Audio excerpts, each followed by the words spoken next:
Buenos días. Bienvenido al programa de Voces de la Sierra, un programa de garcimolina.net apoyado económicamente por la Asociación Peña el Pardo de Casas de Garcimolina.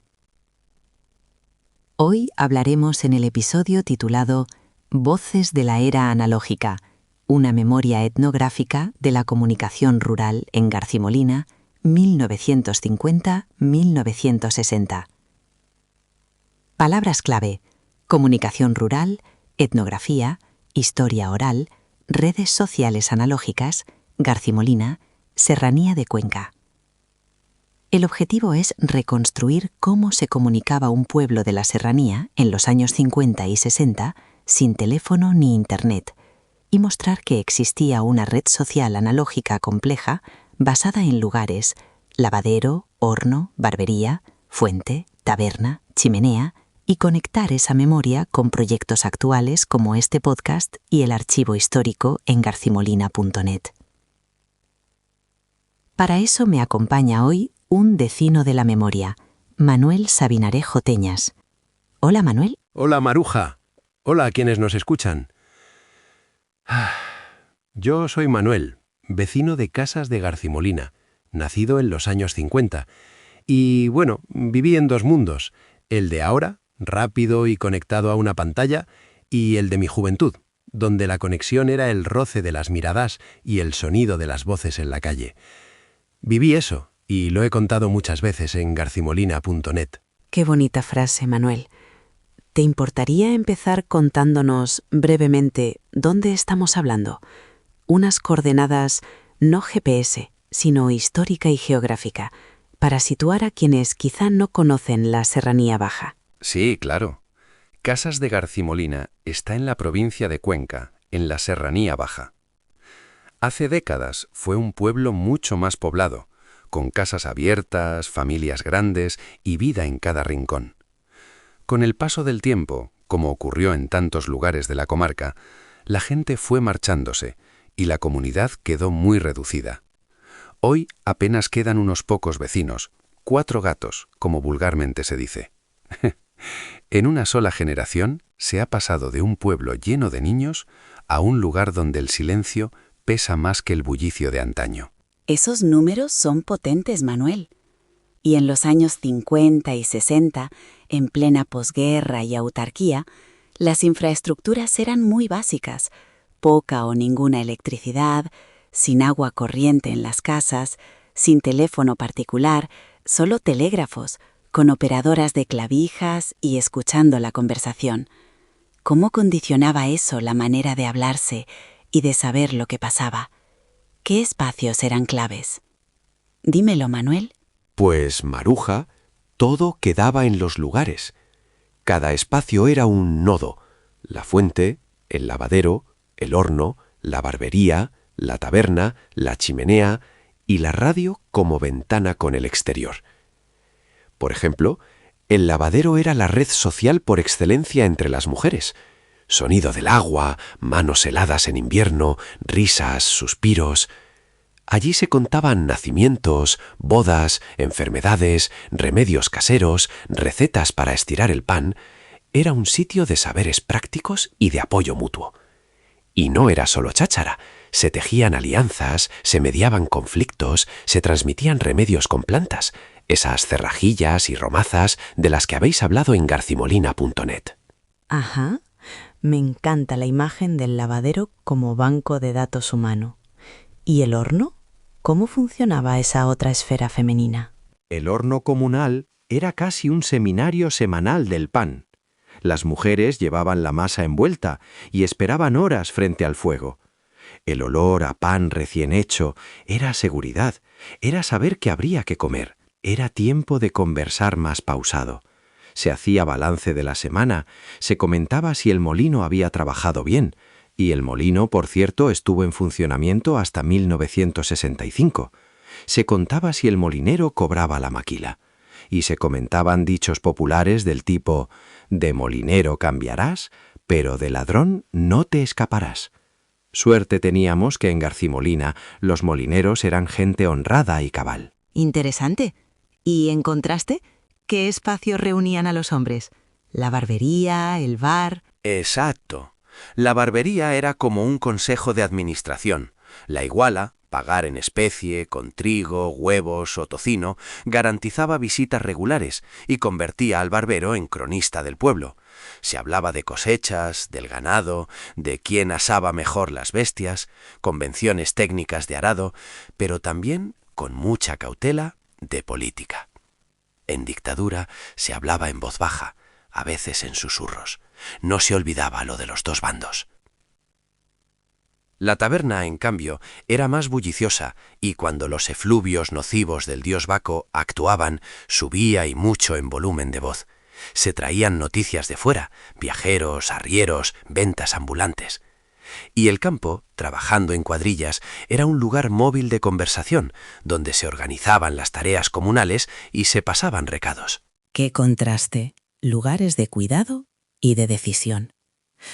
Un recurso hermoso de tu texto es la idea de Garcimolina como una Internet de piedra y barro. ¿Puedes desarrollar eso, Manuel?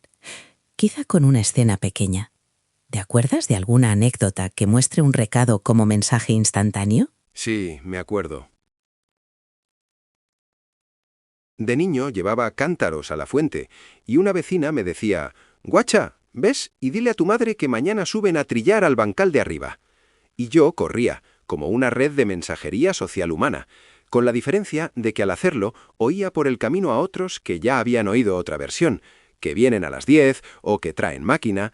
Así la noticia iba ganando matices según quién la contaba y dónde. La velocidad dependía de cuánta gente hubiese ese día en la fuente o en el lavadero. Era instantáneo y a la vez muy anclado al cuerpo y al lugar. Me gusta WhatsApp humano. Pero también hay funciones más profundas que esa circulación de recados. En el guión señaláis 5 funciones del sistema: validación social, regulación, transmisión intergeneracional, gestión de ayuda mutua y un ritmo pausado con contexto rico. ¿Podrías comentar alguna de esas funciones, Manuel? Por ejemplo, ¿la validación social? Sí. Una noticia se convertía en verdad por quién la decía y dónde. Si el molinero hablaba en la barbería, alguien podía sospechar que le convenía. Si una vecina respetada lo confirmaba en el lavadero, la noticia pegaba. La repetición en varios nodos daba veracidad. Y la regulación social funcionaba sin policía. El miedo al qué dirán obligaba al cuidado, sobre todo con las mujeres. No idealicemos, también había chisme destructivo que arruinaba reputaciones. Claro, ese matiz hay que ponerlo sobre la mesa. La transmisión de saberes es otra cosa que me fascina. Los oficios, los remedios, la toponimia. ¿Cómo se aprendía eso? ¿Sentándose, escuchando en la chimenea? Exacto. La chimenea era la gran escuela del invierno. Relatos sobre nevadas históricas, lobos, accidentes, fragmentos de la guerra civil, siempre con prudencia. También refranes y consejos prácticos. Aprendías observando en el campo, escuchando a los mayores en la calle de verano, viendo a los pastores.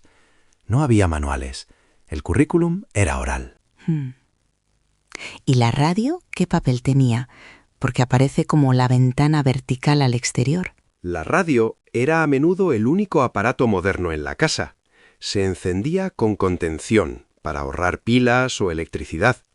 El parte del régimen se escuchaba a veces en acto casi ceremonial, la familia reunida en silencio.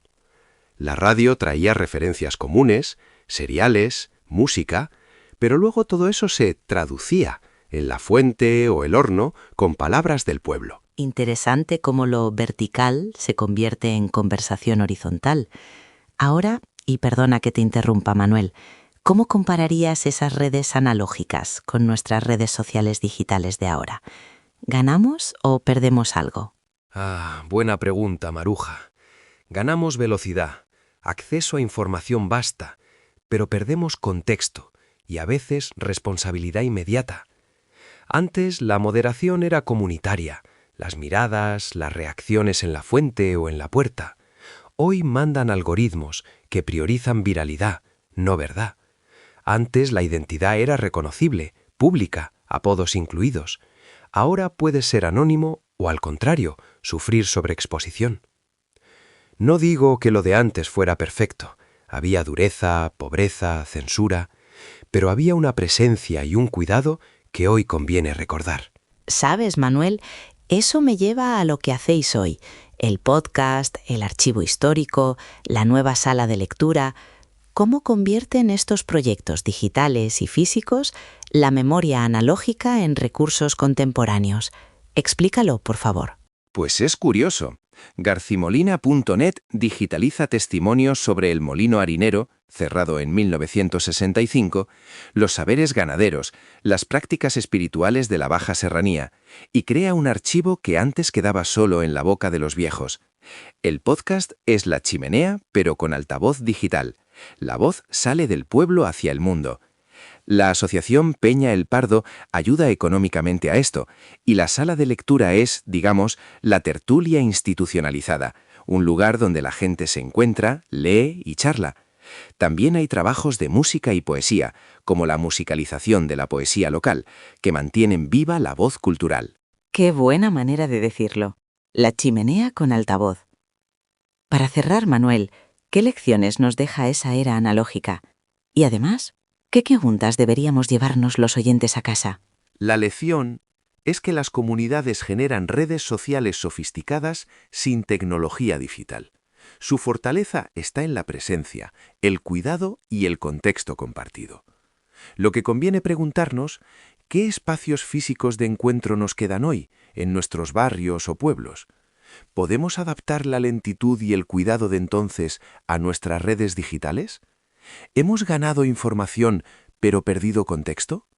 Son preguntas que no tienen respuestas fáciles, pero que valen la pena. Perfecto.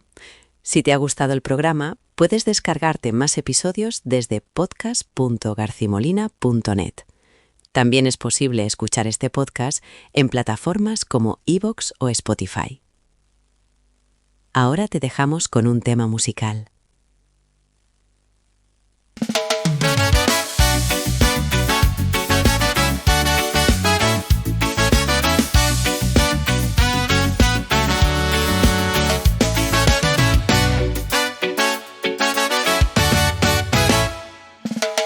Cuando te miro la cara, te veo como un tesoro.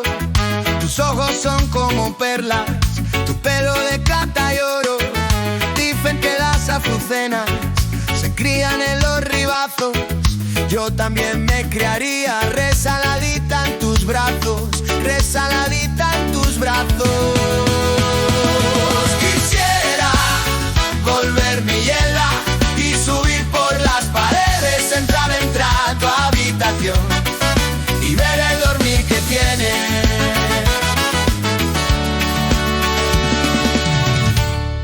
A eso de la medianoche dicen que han visto saltar un hombre desde el balcón de María del Pilar. Quisiera volverme hiela y subir por las paredes, entrar a tu habitación y ver el dormir que tiene.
útiles, armas protectoras, edificios firmes, huellas en la mente, joyas del pasado, memorias perduran. En la Edad Media su arte floreció, los herreros genios de inmensa pasión, daba forma al hierro, su fulgor brilló, creando tesoros, obras de oración. Aunque el tiempo avance, su legado arde, la herrería clásica no se desmorona. Artesanos luchan, su fervor comparte, manteniendo vivo lo que nos corona. En cada martillo suena el eco añejo, la herrería renace, fiel inspiración. Rima y forja danzan en su fiel reflejo, un oficio eterno lleno de emoción. Oh, oh, oh, oh, oh, oh, oh,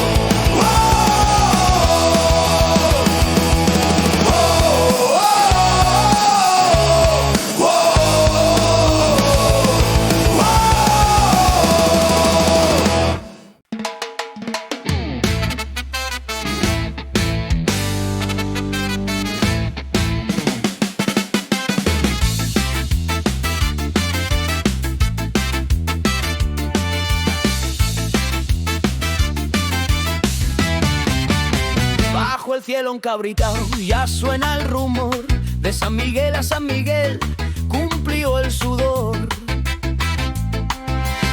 Arre que por mucho trigo nunca es mal año y hoy la cosecha es ritmo en el paño. Hay serranía, sabiduría, refranes de antaño pa' la melodía. Cuando el grajo vuela abajo, nosotros a bailar en el pozanco. Ni viña en Cuenca, ni pleito en Huete, un abuelo y una abuela van al andete.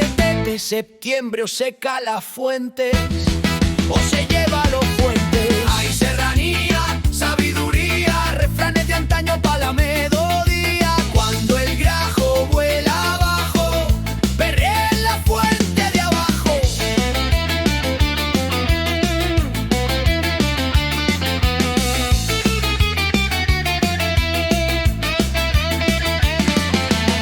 Y si la cuerda se rompe por lo más flojo, se hace un nudo más firme con lo opuesto. Cuando el invierno primaverea, la primavera invernea.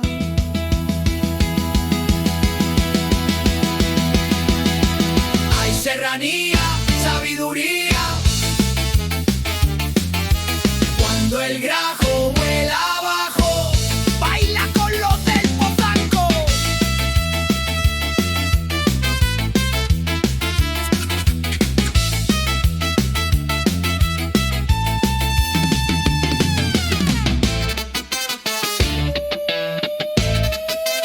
Ska, ska, ska. Arre abajo. Ay, ay, ay, ay.